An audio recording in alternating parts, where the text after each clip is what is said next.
Hi there, how was your day? Crossovers, don't you love them? I love crossovers so much I'm participating in my very own.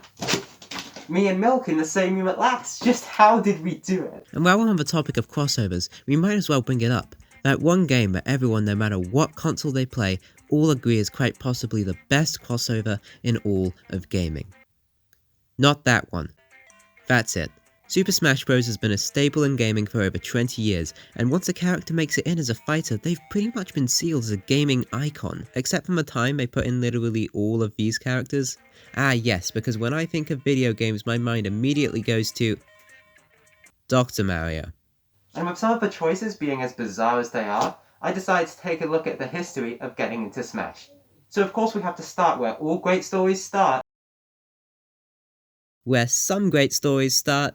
In 1996, Nintendo released their latest failure, the Nintendo 64. It sold 32 million units, which isn't the absolute worst, but when you realise that the PlayStation sold 102 million units, you start to piece together that sure, this wasn't the absolute worst, but it wasn't much better. Despite this, the N64 is still full of classics. So many unforgettable experiences here, and by 1999, Nintendo released what is by far one of the most impactful of these classics.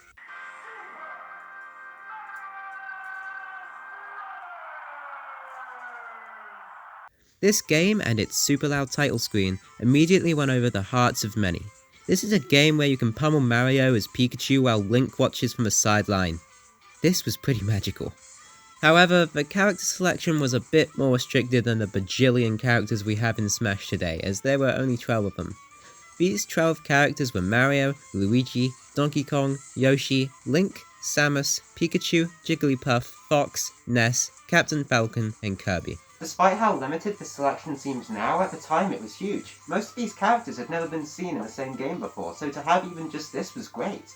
However, some of these characters are obviously just there because they're easy to put in and not because they wanted them to be there. Characters like Luigi and Jigglypuff are obviously just repurposing assets, but come on. Luigi was always going to be here, and I love Jigglypuff enough to look the other way. Considering that this was the first game in the series, this roster is great. Some of the biggest Nintendo franchises are represented here, and they even threw a bone to a couple of the lesser known cult classics, making this roster just feel amazing. But just 2 years later, this roster would be improved upon further with the release of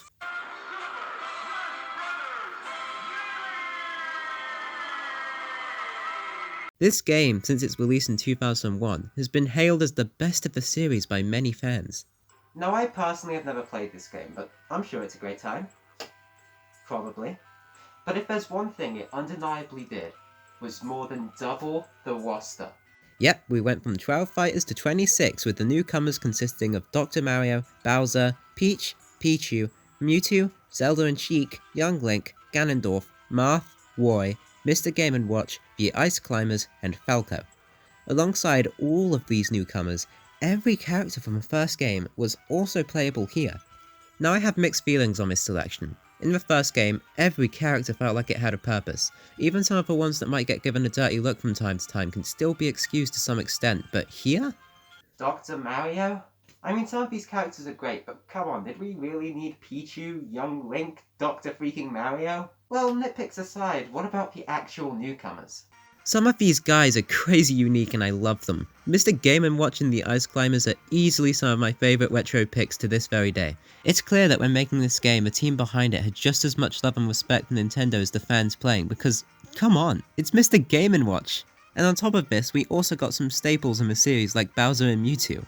The actual newcomers here are great, and many of them were smash hits with fans of the franchise. And it was about to get so much better with the next game, Super Smash Bros. Brawl. This time with no shouty man. Unlike Melee, this game isn't held in the highest regards by the fans. It's often the butt of the jokes within the community. But if there's one thing I think it did better, it's the roster, for one big reason that we'll look at in a minute. But for now, let's take a look at it, shall we? We got some great additions here. Wario, Diddy Kong, Olimar, King Dedede, and Wob, just to name a few. They even fixed some of the gripes I had with the Melee roster, replacing Young Link with Toon Link. This makes so much more sense. Toon Link actually feels different from Link, whereas Young Link and Link can easily be swapped out with little to no difference. However, that was a controversial choice at the time, as it wasn't just young Link who was gone from the selection, as Mewtwo, Dr. Mario, and Pichu were taken from circulation as well. Some of these removals stung more than others. Dr. Mario, who cares? Pichu, we have Pokemon Trainer and Pikachu, which more than makes up for this. But Mewtwo? Sure, we got Lucario in its place, but still, that stung. Other than that though, this roster really hits all the points a good Smash roster should. A lesser known character in Pit, a nostalgic classic in Rob, while also giving us characters we always wanted in Smash from Nintendo. This collection truly does feel like the best possible collection of Nintendo characters. So many Nintendo stars, truly Nintendo. Snake, you know who that is? You're kidding, right? It's Mario. Mario made his first appearance in 1981, and since then, he's become a worldwide phenomenon. There's probably not a single person who doesn't know Mario. He's that famous. Good thing I survived long enough to meet him on the field of battle, huh? This is a once-in-a-lifetime chance, Snake. Now get out there and show him what you're made of. No regrets. Got it. Kept you waiting, huh? Snake from Metal Gear was in the game as the first ever third-party fighter. This was huge. Up until this point, it was really only Nintendo characters on the table, but now, anybody from gaming could join. Literally anybody. Sonic's the name, speed's my game. Huh. It always felt weird to me that they revealed Sonic after they revealed Snake. If you're aiming on making an impact with the whole anybody can appear thing, wouldn't one of Nintendo's longest running rivals be the best thing to really hit that point home? Weird reveal order aside, this was great. I might not have been here, but this moment will always be one of my fondest memories in gaming. The next game in the series was actually two games. Kind of. Super Smash Bros. For Wii U and 3DS. They were similar enough to be the same game, but they were different enough to be separate games. Huh? Okay, so these games have the same roster with the same moveset, but they have different game modes, different stages, and most importantly, they were on different hardware. Luckily for us though, the roster is completely the same here, so let's break that down. Let's start off with what had to go. Unfortunately, Pokemon Trainer had to be removed because he just wasn't playing well on the DS, and as such, Squirtle and Ivysaur are no longer playable. Charizard's still here though, because of course he is, he's Charizard.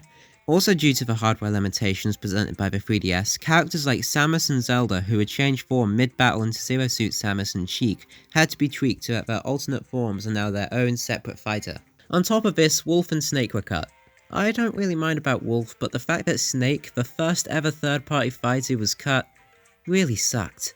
But in terms of new characters, we got Mii Fighters, Bayonetta, Wii U, Mega Man, the Duck Hunt Duo, Rosalina and Luma, Little Mac, Greninja, Wii Fit Trainer, Villager, Pac-Man, Dark Pit, Shulk, Robin, Bowser Jr., Cloud, Corrin, and Palutena. Now some of these characters I like more than others. Let's start off with the positives. I love the fact that Wii U is here. Having a character from another fighting game is always cool because it really does feel like a crossover at that point. Just seeing the different mechanics of the different fighting games mashed together is always a treat, and for the same reason, I really like Little Mac. He's funky but fun. Mii Fighters, Duck Hunt, Rosalina, Mega Man, Bowser Jr. and Villager are all no-brainers and we're always going to make it in eventually. And Pac-Man is great. His moveset is clean, he controls wonderfully, and he is easily one of my favourite characters in Smash to this day. Now Wii Fit Trainer is just funny. Then you have Bayonetta, and if you run into someone who knows how to play her well, you should be very, very scared. We do still have some filler in the roster though, thanks to Dark Pit and Dr. Mario. Why? And that's pretty much it for Wii U and the DS. These games always felt weird as far as the roster goes. A lot of stuff happened, but at the same time, it doesn't feel like it. Well, all that's about to change as we move into Super Smash Bros. Ultimate, because here is where it starts to get just weird. The main tagline of this game is that everyone is here. Yep, that checks out. Literally every single character in Smash history returns here. Mewtwo, Pokemon Trainer, Ice Climbers, Young Link, Pichu, Dr. Mario, you name them, they're here. Leading up to the game, it was revealed that Daisy, King K. Rool and Ridley were all making it into the game. Characters people never thought would make it in. And that's not all, because we were teased with a first DLC fighter. Piranha Plant? When this was first revealed, it was very controversial. A lot of people saw this as a waste of a fighter. But honestly, I kind of love it. This is exactly what I've come to expect from Smash Brothers, and when you consider the fact that he plays really well, I'm more than happy to welcome him to the roster. And the zaniness didn't stop there, because the next DLC fighter was Joker from Persona 5. Now, I've never played any game in the Persona series, but even I knew this was pretty huge. And if you think this couldn't get any crazier, then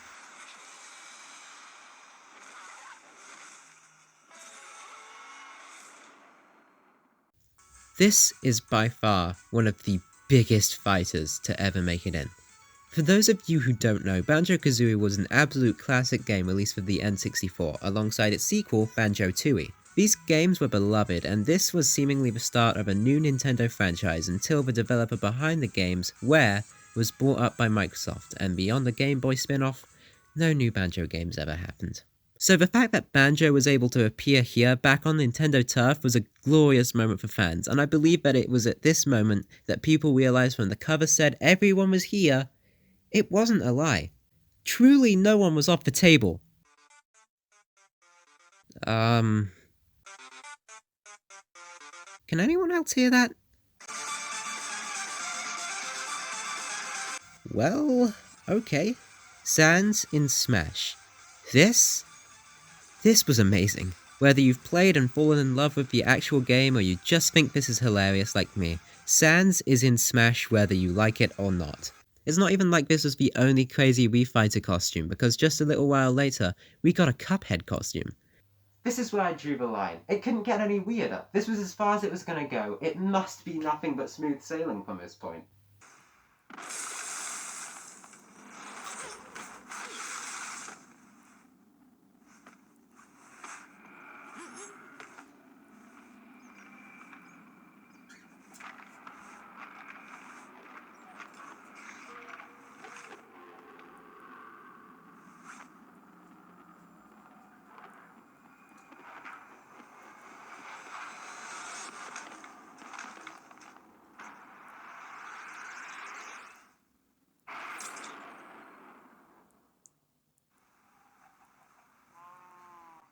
Minecraft Steve is in Super Smash Bros. Minecraft Steve is in Super Smash Bros. Minecraft Steve! This is one of my favourite moments in gaming history, purely because of how bonkers it is. This is crazy. This is how you do a reveal. I have no words. I'm not trying to be funny or lean into the meme or anything, I am legitimately struggling to word how I feel about this. This is, in my opinion, the greatest reveal in Smash history, and to outdo it is gonna be near impossible. The rest of the DLC could have been nothing but Dr. Mario, and I wouldn't care because Minecraft Steve is in Super Smash Bros. This is why Ultimate is my favourite game in the series. Sans, Banjo-Kazooie, Minecraft friggin' Steve. This is the Smash Brothers roster, and we're still not done. And adding to it we are in no small fashion because we still have one last big character of note.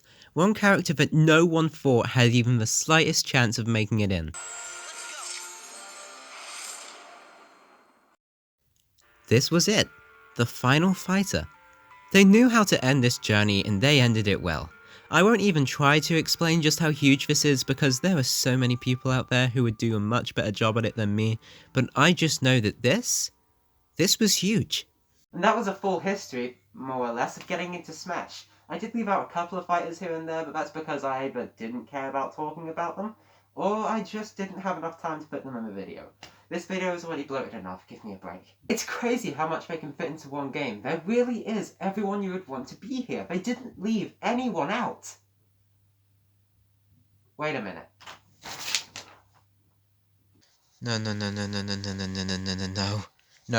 No. What does it mean?